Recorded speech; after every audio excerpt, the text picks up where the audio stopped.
புதுக்கோட்டையில் 7 அம்ச கோரிக்கைகளை வலியுறுத்தி வருவாய்த்துறை சங்கங்களின் கூட்டமைப்பு சார்பில் பேரணி மற்றும் தர்ணா போராட்டமானது நடைபெற்றது.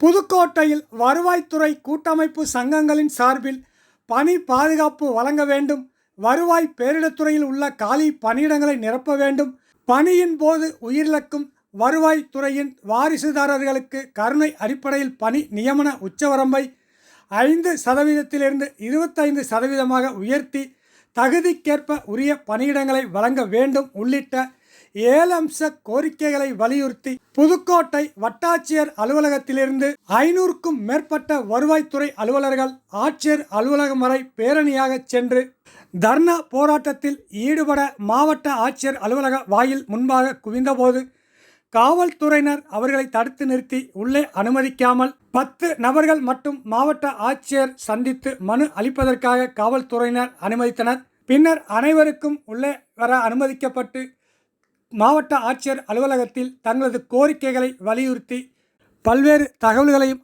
எடுத்து கூறி தர்ணா போராட்டமானது நிறைவு பெற்றது. மேலும் தமிழக முதல்வர் இந்த கோரிக்கைகளை நிறைவேற்றி உதவ வேண்டும் எனவும் கேட்டுக்கொண்டனர்.